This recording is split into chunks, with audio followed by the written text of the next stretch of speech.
didn't. That's not you? That's not me. What about Hold Me, the exit? Is that you? No, I stopped playing somewhere after more recent stuff. I've stopped playing because it's kind of hard to produce them.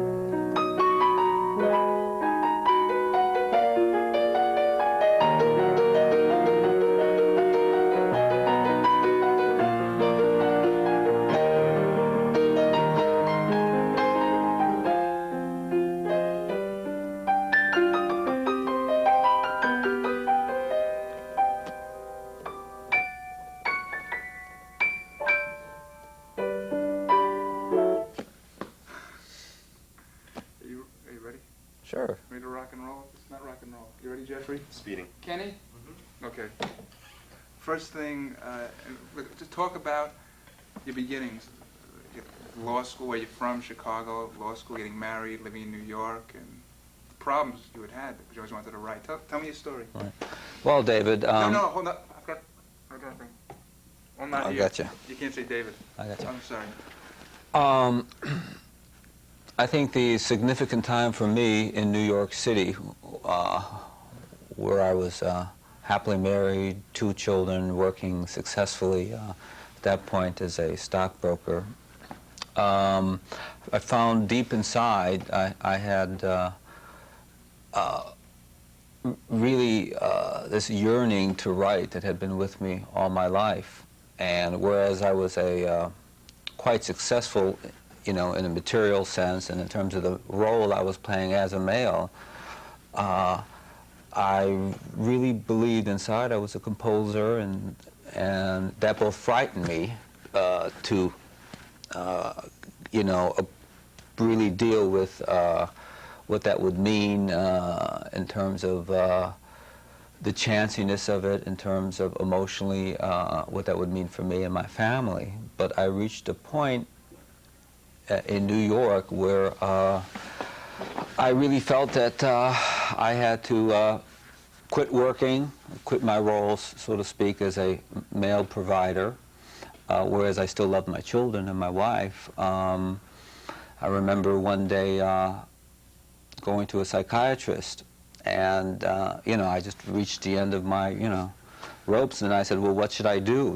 That was the first time I've been to a, you know, doctor, and he said, give me $35. I guess it was cheaper then. And I did, and he wrote me a note, and he says, you're free to do what you want. And as simple as that sounds, it was a real catharsis. I just stopped working and started, you know, playing piano, and then barely, with a few bucks left in my pocket, hopped a plane to Los Angeles and began my music career at the age of 30. Oh, is it too much looking at your camera? Is that okay? Is that a problem? Another New Yorker. Another New York... yeah, I'm from Chicago. No, really, lived in 10 years. New York.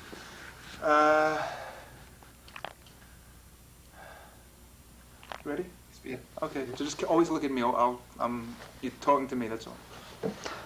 Here I am in New York with a beautiful wife, 2 beautiful children, farm in Vermont, the whole radical chic, fine living, and apparently what I was supposed to have achieved materially, and I was very unhappy inside because my heart yearned to be a composer.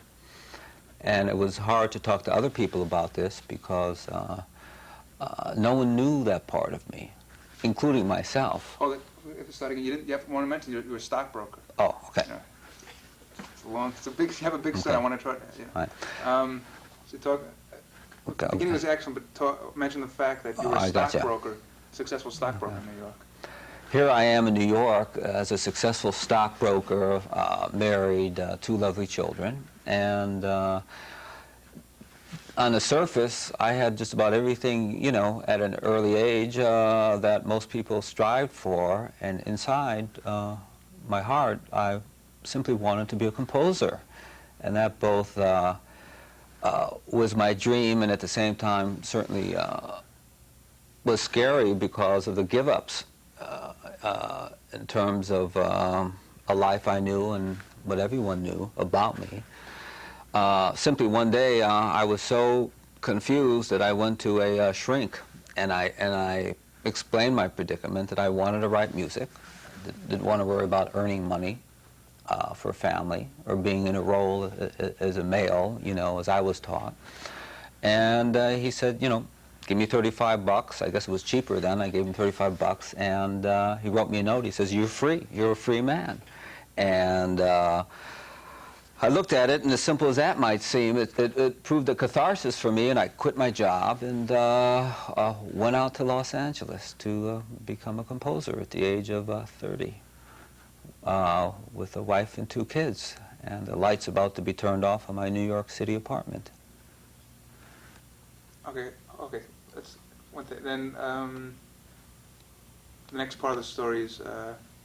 Does anyone do it again? You want to mention Johnny Mercer? Sure. Oh no, that's fine. Was that That all wasn't right, bad. Jeff? Yeah. That went through fine. Oh yeah, that was fine.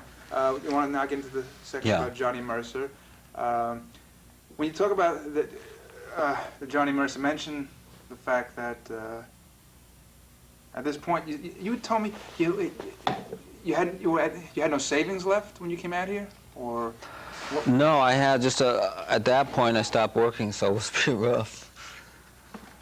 I simply had a farm to sell in Vermont, you know. All right, so I want to start that segment with it, so we get that in. That you would come out here, you had stopped working to do this. You had Yeah, things were rough financially. Yeah. And you met Johnny Mercer, and you Right. go into his wing, and from there you can go into. You can either stop and go Okay. into the Dinah Ross segment if you want. Fine. Just start talking about Touch Me. So ready? Well, so talk to me about the fact that you quit work to do this. You had no money. You were out in Los Angeles. Most of my friends really, you know, thought I was nuts to do what I was doing, and must tell you that it. I think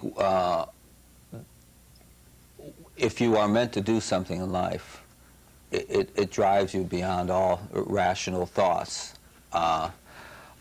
Looking back at it now, I had no choice, and I really wanted to be a composer, or I was to become one, and went out to Los Angeles, and at this point with very little money for my family and myself.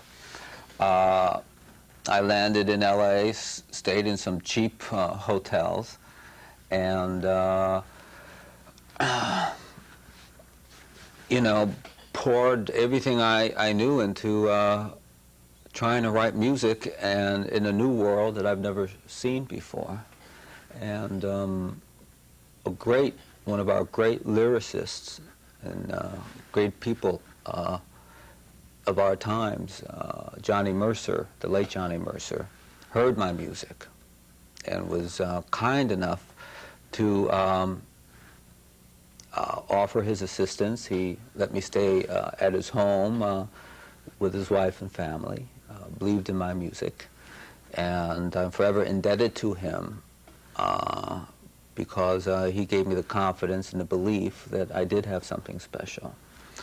So here I am, you know, out in L.A., staying with you know, the Mercers, and things like the lights being turned off on, you know, my family in New York, and struggling to get a couple $100 here or there together, and running around L.A. I one day landed in Motown, at Motown Records, and I simply, what it took to break through in the record industry was quite a story in itself, but to just segue immediately, I think everybody who saw me during that period could feel the intensity, because what was at stake for me was, you know, everything. I think I could last probably about 2 or 3 weeks, and I just had to break in, which meant pounding on doors, you know, trying to meet a head of a company. And at Motown Records, strangely enough, it was the least likely place for someone like myself, who wrote ballads, to get a start. And yet, meeting with Berry Gordy and Suzanne DePass, at that time, they were very much looking for a song for Diana Ross, who hadn't had a hit for, I guess, about 2 years following Ain't No Mountain High Enough. And through sheer determination, luck, magic, whatever it was, I wrote a tune called Touch Me in the Morning. And they really gave me a chance to start at the top. Here I was, all of a sudden, in a studio where I've never been, producing a song that I had composed on Diana Ross called Touch Me in the Morning. And I guess the song went to #1 and became a classic. And in a sense, from the lowest point of my life, I started at the top. And that was my first song, Touch Me in the Morning.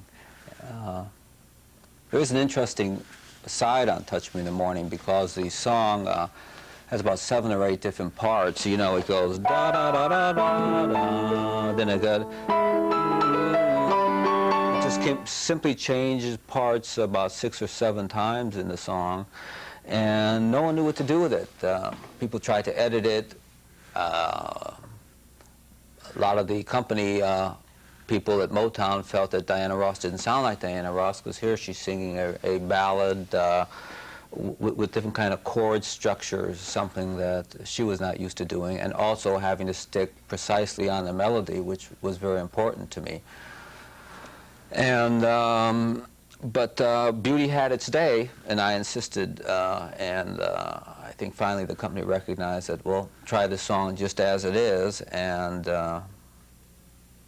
it lost its bullet when it first came out, and everybody was panicked, including me, but eventually after the public hearing the song many times on the radio, I think they finally heard it. It wasn't easy to hear at the beginning, but like some songs that are complex, once they do hit, and if they are good, they can become a forever, and that's what I always wanted to do, was to write original music that where the songs could become classics, and that happened then, Touch Me in the Morning. All right, next segment, let's talk about the other, the album, the Mahogany album. How, whatever you want to say, you can say that your next big hit was The Thief of Mahogany, and if you want to mention the Academy Awards story, you can. We may or may not use it, but just to have it on tape, just in case. And also mention the other 2 songs, After You and Time. Well, I remember the last time I saw him. That was before. I want to look at that album because that was a big. It had 3 songs on it. There was a period when I was living out in Topanga Canyon in California where I went through a divorce, and I had my 2 children myself. I was taking care of them, and one night I was just up all night, and I was pretty upset, truthfully. And this melody came to me, which you'll recognize now as Do You Know Where You're Going To?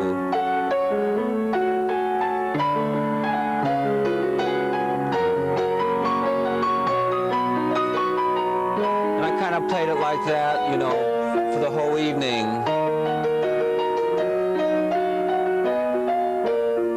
And while I was playing it, I felt my whole life passing, and it was all dramatic for me, and I couldn't touch that piece for a long time, and I played it for a person maybe 5 months after I wrote it, and they really responded emotionally. And it certainly didn't feel like a pop song, maybe more like Mozart. Anyway, Berry Gordy was doing a film at the same time called Mahogany. And I completed the song, and they loved it. And when they were filming in Rome, they used a version that I cut with Diana Ross on it while they were shooting the film, and asked me to score the movie. I'd never scored a movie before. I tried to read about how do you score a movie, which is good for us all to know. I mean, all the books you read about what people mean when they do this or that, and none of it made sense to me, so I simply got a video cassette recorder showing the movie, and played piano over the parts and the scenes that I felt emotionally needed music, and orchestrated it, and what followed was Mahogany, the movie, and my song, Mahogany, Do You Know Where You're Going To, which became my second #1 song on Diana Ross. Hold it. Just pausing. Yeah.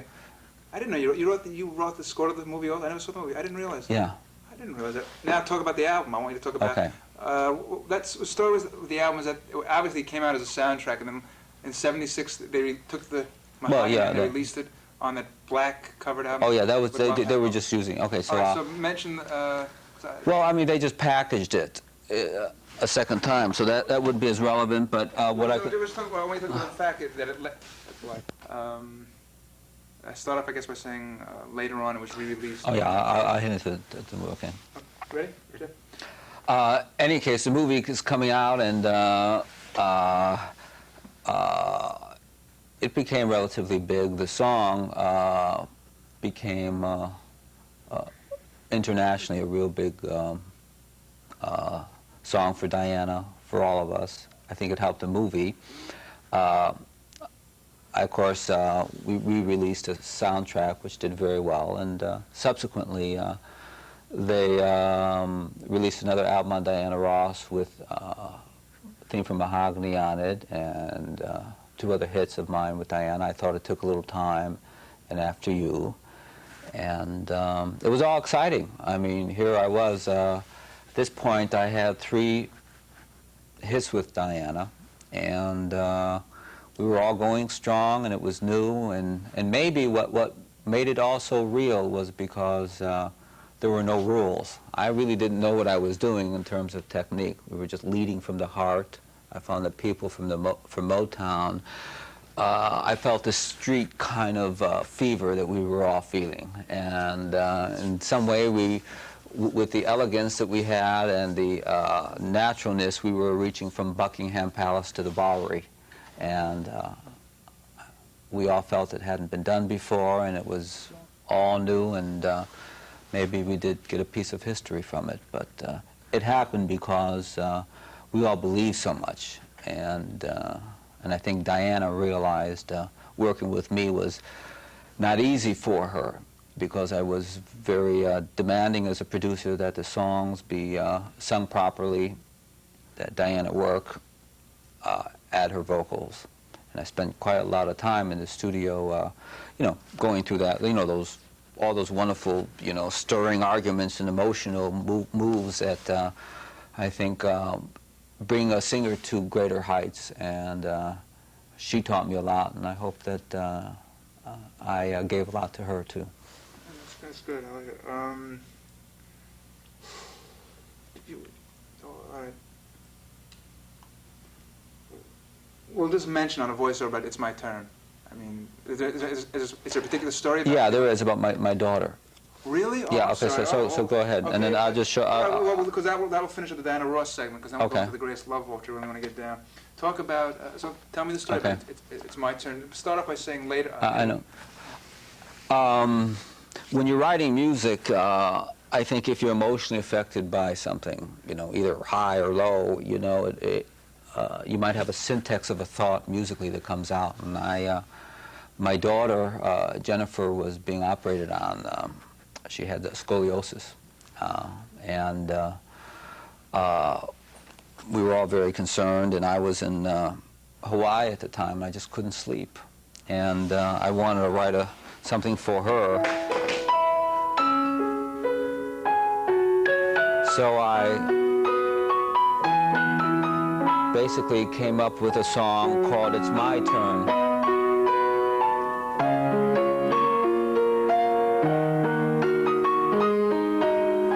And it landed in a movie, and Diana sang it, and it was a hit on her, and that was for my daughter because it was her turn, so that's how that came about. That's great. I didn't know. I think that's what... Yep. That's about the Greatest Love of all. So your next, this was in 78, right? 77. 77? Yeah. Okay. In 1977, I think was a real turning point for me because here I had achieved a certain amount of success as a composer and producer, and wasn't quite sure what I wanted to do, and I was offered to score and write a song for a movie called The Greatest, based on the life of Muhammad Ali.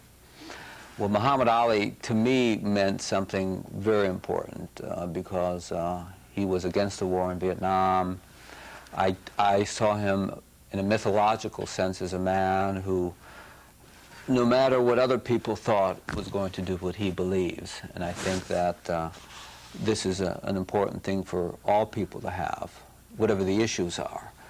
At least I felt that he was special and gave something up for what he believed and was not to hurt anybody. And that stirred me. And I wanted to write a song that meant a lot to people. And I flew to Jerusalem, and just to get the feeling of, I think, the spiritual feeling that was necessary to write a song. Not being very religious myself, nonetheless I went to different, the different religious shrines and kind of soaked all that up, and then contacted a wonderful lady named Linda Creed, who's a very talented lyricist and a wonderful woman. And together we wrote a song called The Greatest Love of All. And it's the key message in that is learning to love yourself is the greatest love of all. And I was at a dinner and met George Benson, who had just won a whole bunch of Grammys. And I played this for him.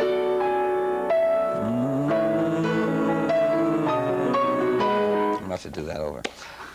So perfect. You went into it so perfect. Okay, no, I'll do that. I know how to edit. We'll be there.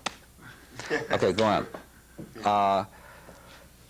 Then I met a wonderful lyricist and a wonderful woman named Linda Creed, and together we wrote a song called The Greatest Love of All. And the key message... Just for Linda's sake, when you mentioned her sake, who had written a lot of the lyrics for the stylistics, yeah. just for her sake. Then after returning to the States, I met a very talented lyricist and wonderful woman, Linda Creed, who had done great work with the stylistics and was very well known. And together we wrote a song called The Greatest Love of All. And main impact of the song over the years has been very exciting for me. The key phrase is learning to love yourself is the greatest love of all. And I'm at a kind of real fancy after Grammys dinner sitting with George Benson, who won all these Grammy Awards. And I play him this, which meant learning to love yourself is the greatest love of all.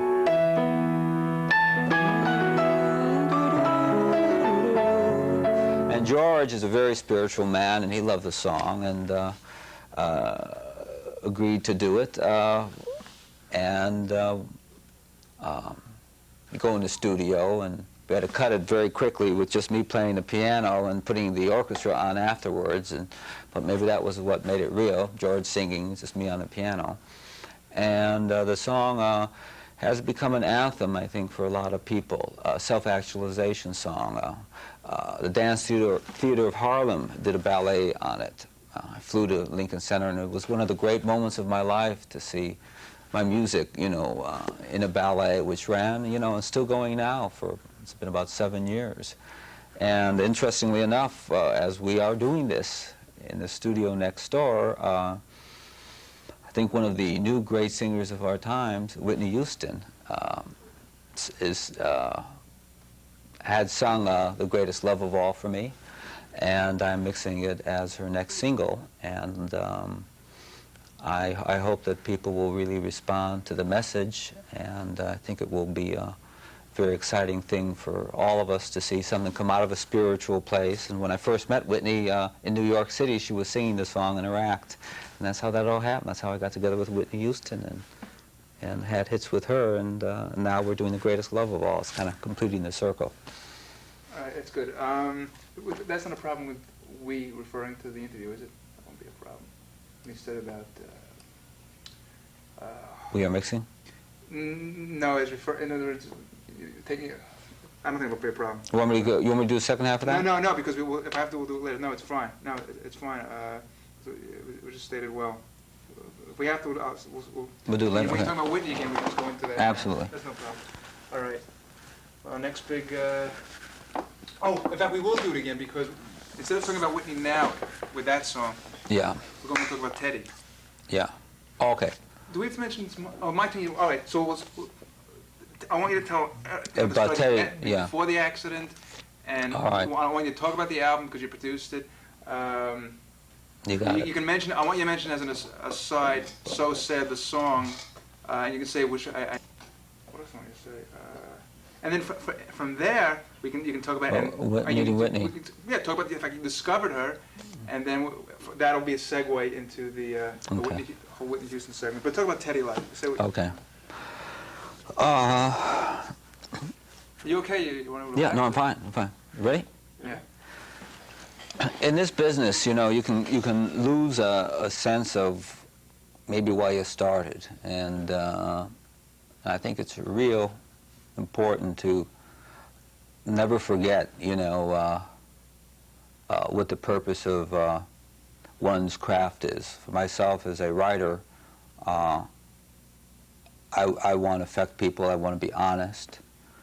In a sense, you could say there's not such a thing as a bad voice, just an honest voice. You know, maybe Dylan spoke with an honest voice, even though he didn't maybe have a tremendous vocal range.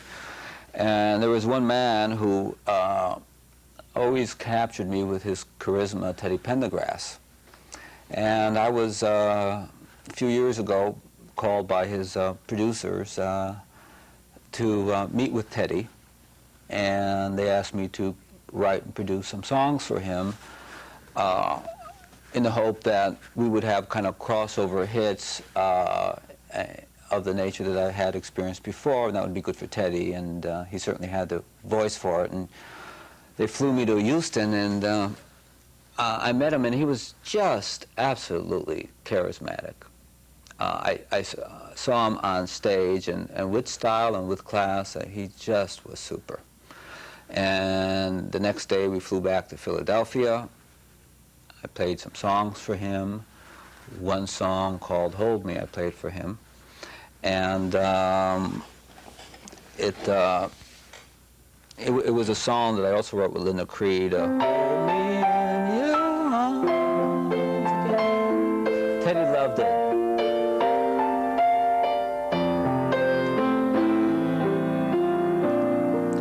So here we are getting together to do all this work, and spent a couple of days getting to know each other, and I flew back to L.A. And later that week, the news came out that Teddy had gotten into a serious automobile accident, which, you know, had where he almost lost his life and eventually became paraplegic. And I talked to Teddy shortly after his accident, and I said and meant it, I'll meet you in the studio someday. And at that point, Teddy, you know, was certainly struggling for his life. And by golly, we really did meet. A couple years later, it came true. Teddy was about to make his comeback album, and he asked me to compose and produce it. And I had saved the song Hold Me for Teddy and flew out to Philadelphia. Being in a wheelchair, what we needed to do was to record Teddy in his home with a mobile unit. And it was quite an experience because he really hadn't sung for many years, and it took a lot of sensitivity on all of our parts to record an album for this very, very special man. And he taught me a lot, and I felt that I was able to and very much wanted to give to a great talent and still have his voice heard by his fans across the world. And the album was very successful, and there are many songs on it that Teddy was fond of. So Sad, the song, was one that he liked and performed very well. I had done that previously on Gladys Knight. And then another exciting thing happened about that time. I was looking for an artist to do a duet on the tune Hold Me with Teddy. And there were a lot of artists to choose from. And what came to mind was a young talent I heard about 2 years before in a nightclub in New York City. Clive Davis, head of Arista Records, wanted me to hear this singer, and so I went to meet him. And I thought I was going out of my mind because in front of the nightclub I heard a song. I thought I was hearing The Greatest Love of All. And it was Whitney Houston, who was the artist, who now we know of as one of our greatest talents to have emerged in recent years. And she was singing The Greatest Love of All when I first met her in a nightclub. And I never forgot it.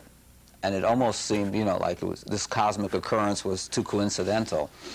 And some reason, you know, she was not known at that point, but some reason I just believed that she should be the one to do the duet with Teddy. She did it wonderfully. The song was a hit, and that led to a wonderful, wonderful association with Whitney Houston, and me writing and producing her some of her songs on her debut album, and doing Saving All My Love for You, which became a #1 song for her, and is now up for some Grammy nominations. And in the other studio right now, as we are speaking, I'm mixing The Greatest Love of All on Whitney Houston for her next single. So it seems like the circle once again is continuing, and maybe that's where music leads you, to beauty without end. You don't know the answers, you just lead with your heart, takes you places that you don't know, and that's great, and that's okay. And I hope that people, you know, who maybe hear this, you know, touch a part of themselves that maybe they haven't thought about much, is to take a chance, not know all the answers before they do things. Go into the unknown. That's a creative place, whatever you're doing. It's not necessarily thinking it all out. I think there's a way in this world where people can be very happy and express themselves if they just use that part of themselves and, you know, step out of their roles, whether it's a male or a female, and give themselves a chance to breathe and live and say, why am I here? I'm a very lucky man. I'm very lucky that I've met wonderfully talented people, worked with great artists, and it's really exciting.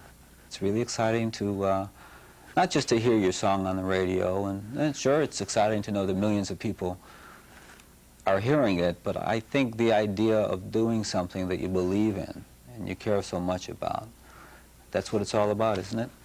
And maybe there's some people watching your program that deep inside want to do something and they haven't gone for it yet. Well, I would encourage them, wherever they are, you know, to go for it. I want to take that line again, because don't say you're never, I forgot. On your show? Yeah, in other words, you can't relate to us or the show. You just Okay. Just say maybe there are people who. Yeah. All right. Gotcha. You understand? Okay. Want me to do that again? Sure. Just that Yeah. part. We got to cut back with maybe.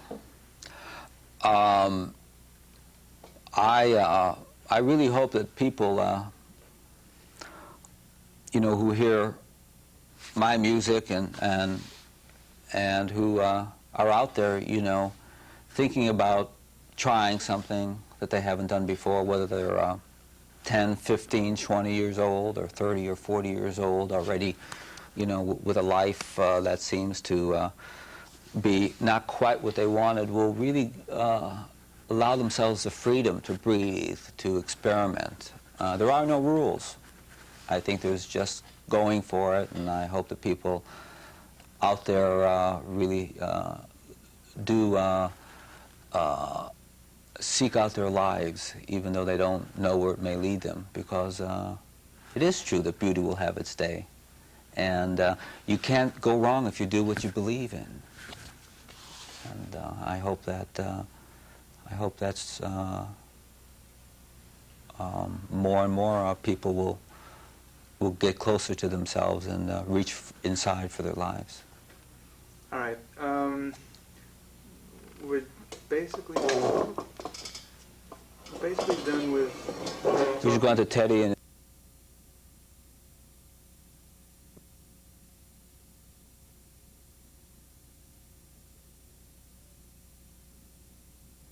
Anytime. Are we ready? The musical roots, your influence. I think that Gershwin probably was a composer who influenced me the most. Loved his music. In fact, when I was 7 years old, I felt I was going to be a composer and just didn't mention it to people. I had dreams about music when I was a real little kid.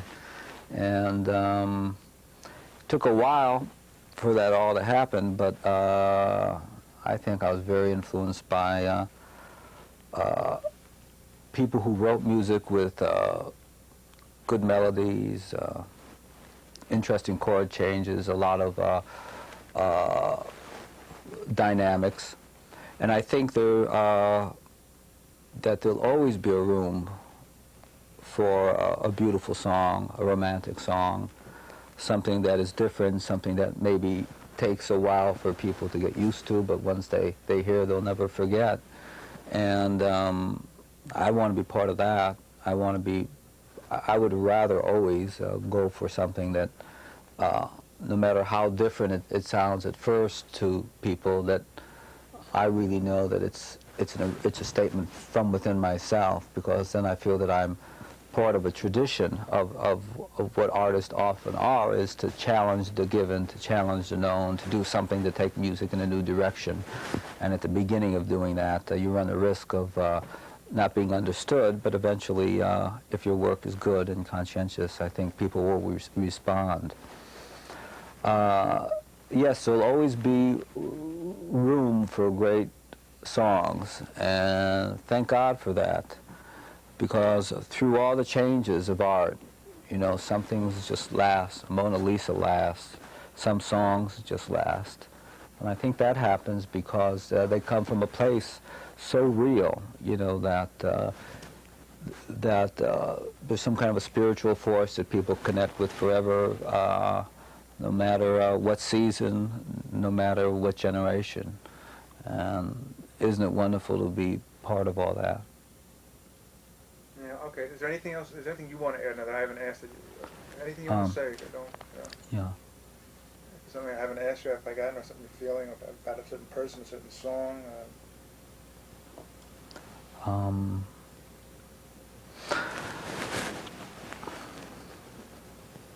Starting in music at 30 was relatively, made me relatively older than most people.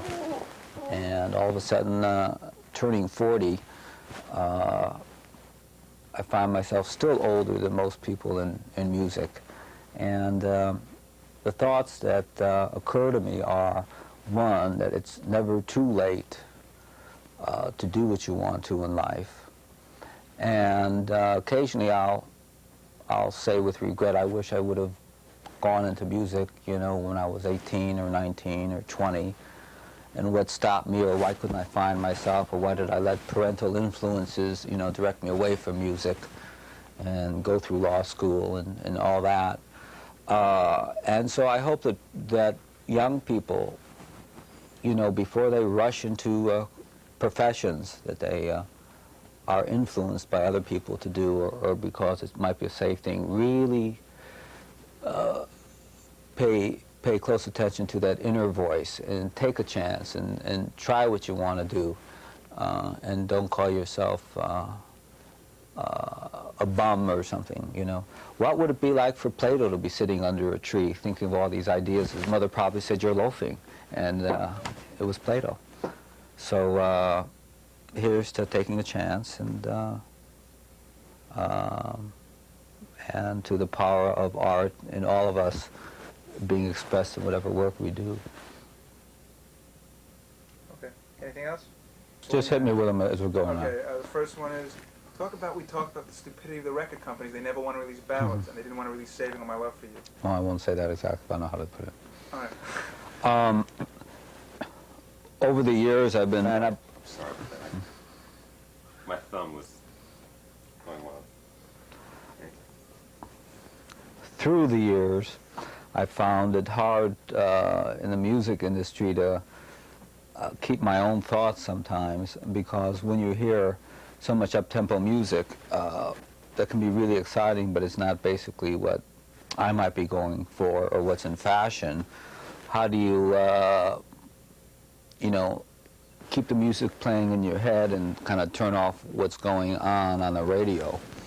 And similar to what I talked about before about doing what you believe or being honest with yourself, and how that works out. Never referred. Oh.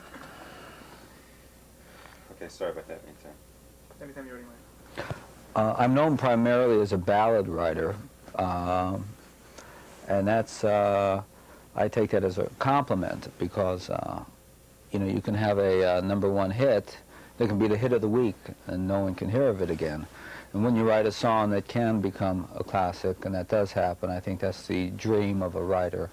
And I've been fortunate enough to experience that in my life, that the songs I've written 10 years ago are still heard and played all over the world.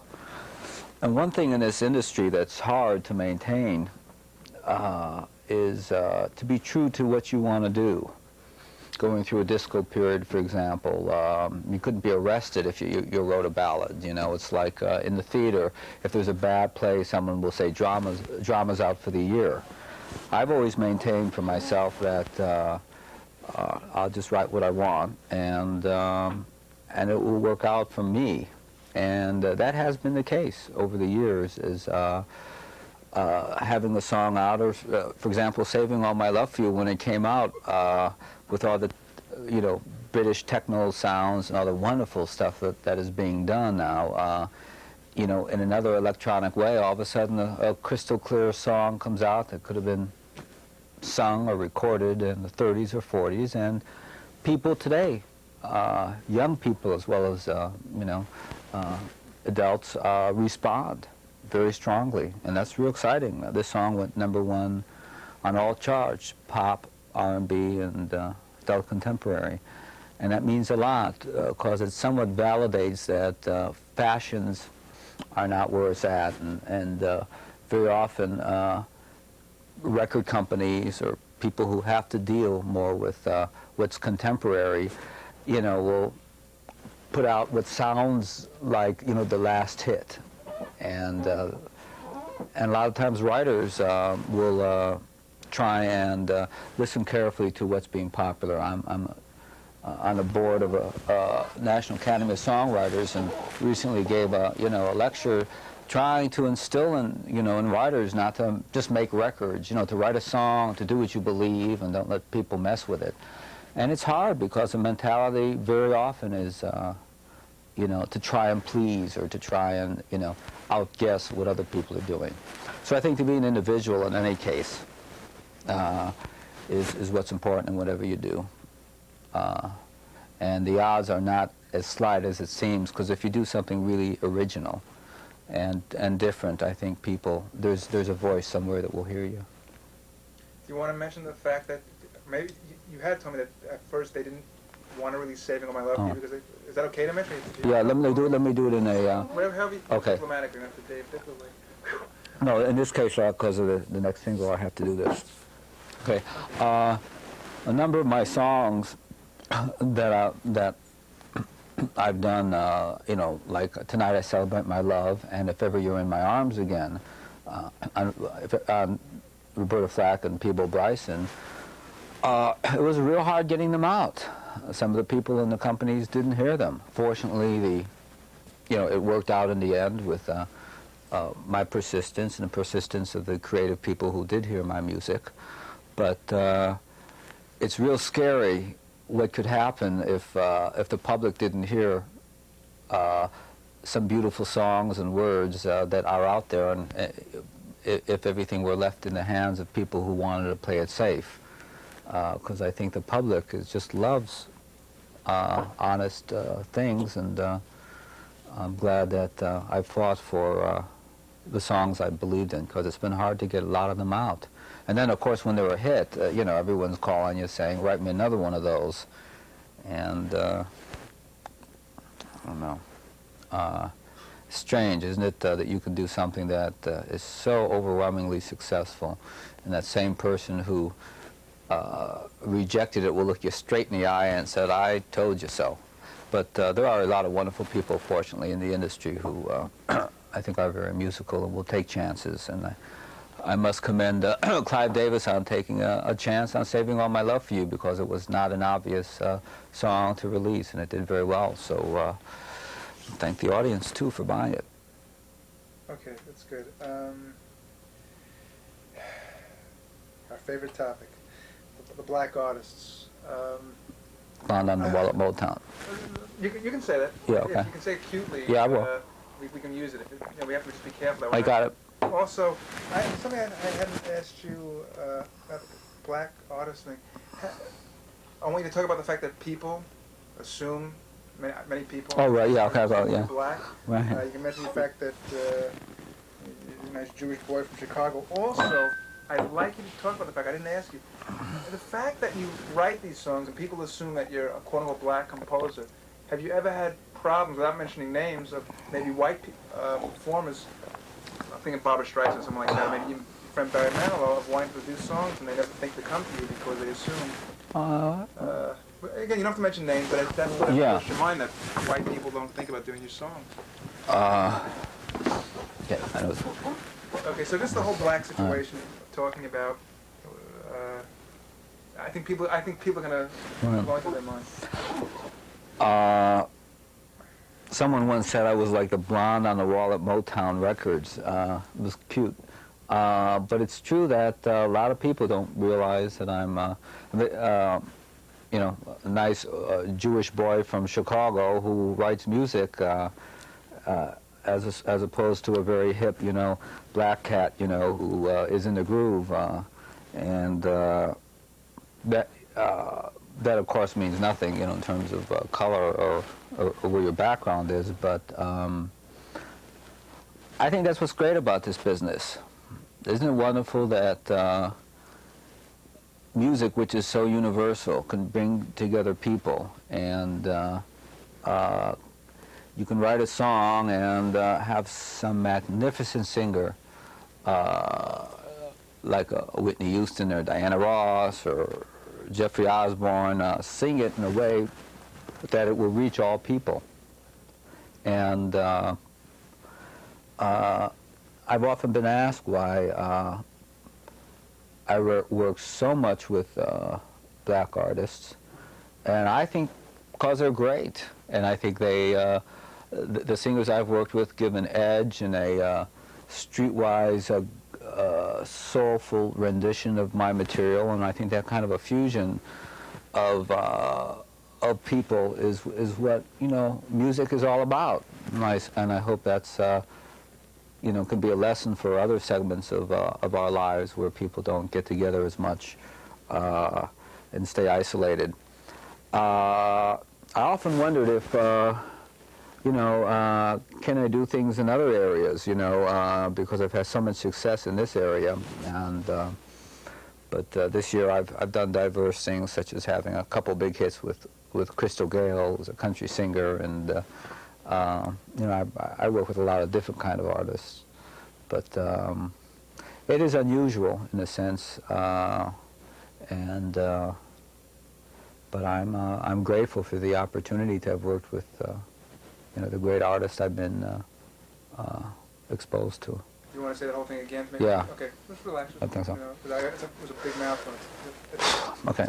Interesting segments of the story. One thing as a writer. You start after you settle, you know. Okay. You didn't think it's actually part of the artistic story. It's not. Yeah. People No, this realize one. it's not just a separate thing. You are. It's different. It was a funny thing that happened to me a couple years ago. I was being interviewed for something regarding Diana Ross, and the man was very surprised that I was a white and I was a Jewish from Chicago. Oh, Okay. You said I thought again. What did I say? Jewish, right? Yeah, Okay. Jewish for that. You're Okay. a minor. So you can say it Okay. again. A couple of years ago, a very interesting thing happened. A reporter who was interviewing me did not expect me to be white, thought I was black, and I, of course, laughed and, you know, joked about how I was always referred to as a blonde on the wall at Motown. And I guess it's interesting in a sense, but to me, the very essence of music is universal, and I think maybe my music is sometimes heard in a stronger spiritual way because you know, we're fusing all the elements of life and the universality that transcends any barriers, that transcends any, you know, color lines, and that's what music's all about. And maybe just to prove something to myself, I wanted to get a hit in another area, so just this last year worked with the wonderful Crystal Gale, and we had a couple hits in the country market, so we know that there's a lot of things we could do. But I really love the artists that I work with because I think we do have a chance to appeal across the board, and it's just nothing like having a song being heard and danced to when you're walking in New York City to downtown, to uptown, to the east side, west side, and you know that people are hearing it regardless of their backgrounds, and that it's reaching younger people, older people, and it crosses all color and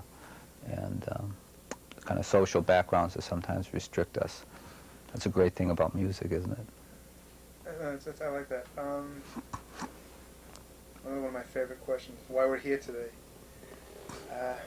Talk about the fact that you know, you, and like I said, I don't care how you say this, if you say it, a little bit of the cynicism, the fact that here you've written 10, 11 hits, so in the past 10 years, probably more than ballads, love ballads, than people whose names are known around the world. You're not known because you're not a performer, Right. you're not a singer. How do you feel about that? I mean, I think the only person, no, do you, I remember I asked you this in the bar, I said, do you, Who's that? when someone, if someone's singing your song, and then, do you want to run up to them and say, I wrote that, or it's not really that important to you? Just how does it feel that people don't know you, and yet they know your music? So what is the, it must cross your mind, you must think about it, what it does, either good or bad, or maybe indifferent.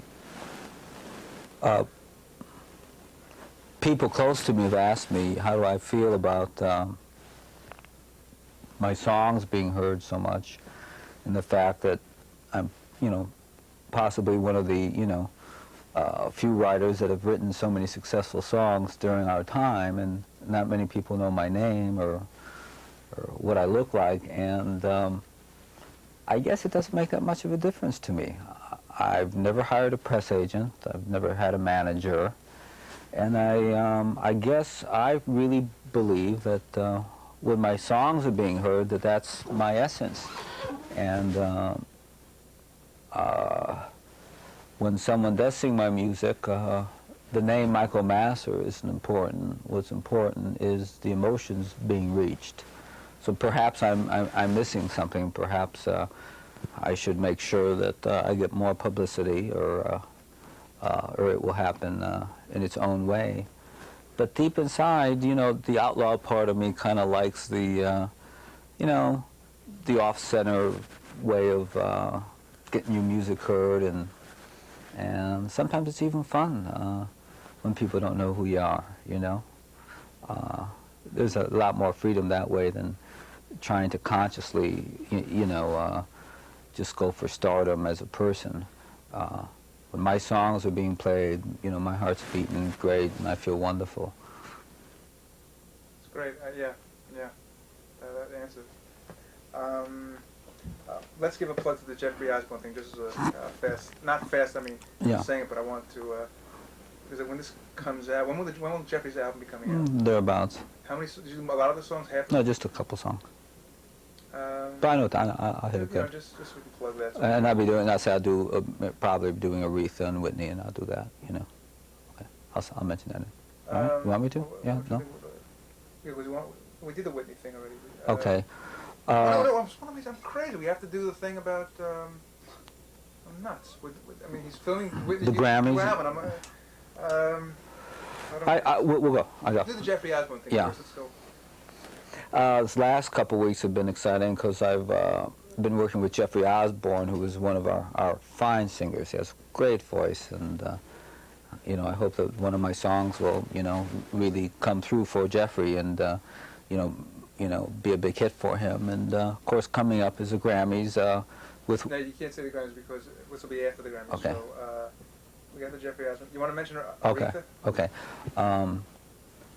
These last few weeks have been exciting because I've had a chance to work with Jeffrey Osborne, who really is one of our great singers, and I'm looking forward to possibly working with Aretha Franklin and on Whitney Houston's new album, and maybe taking some time off and writing some tone poem songs or classical music or things just that maybe will sorry. It's okay. You want me to do that again? Anytime you're ready. Yeah, no problem. This last couple of weeks have been exciting because I've been working with Jeffrey Osborne, and he really is a good singer. And I've been asked to work with Aretha, and we've not, though she sung my songs, we've not had a chance to work together in the studio, and she's great, great lady. And I'm excited about that, too.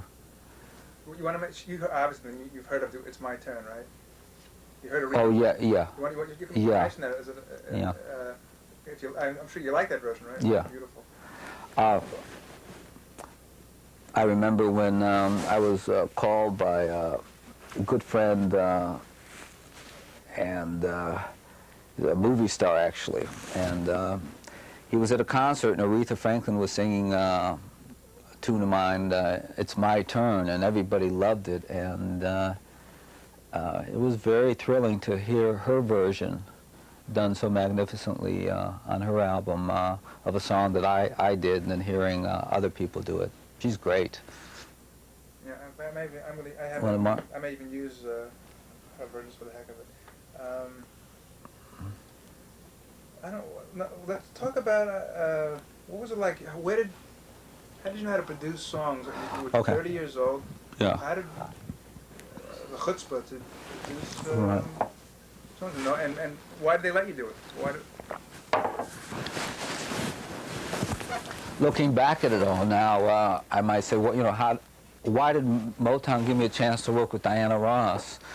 And maybe they were the last of what in the movie industry would be called the big studios, where people would have a chance and work at their craft, and it was all crazy, but everybody really, you know, was going for it. And Motown, in a sense, was like that when I joined them, and there were a lot of people recording, and here I was thrown into a studio, given a chance to produce Diana Ross, and I really had no idea what I was doing.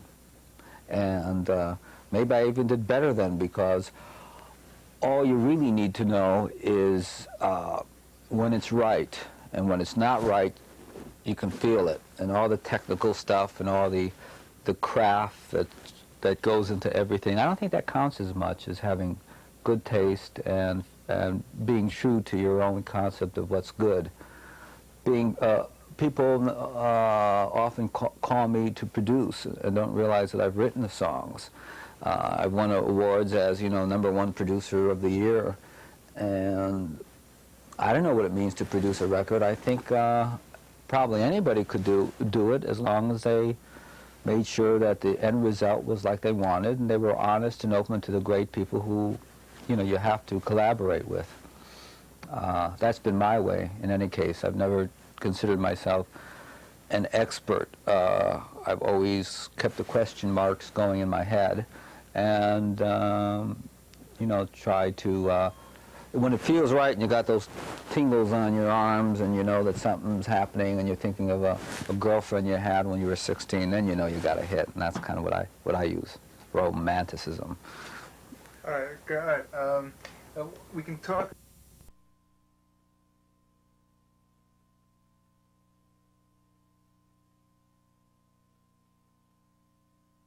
So he's a very clever man. I mean, incredible melodies. He's probably one of the best melody writers in the history of music, no, without a doubt. The guy has a top 10 record every year, and he goes way back. He goes back to Touch Me in the Mornings, to the Mahoganies, to Greatest Love of George Benson. Yeah, Peabo Bryson. He gave Peabo a pop hit, and Peabo Bryson had never had a pop hit before.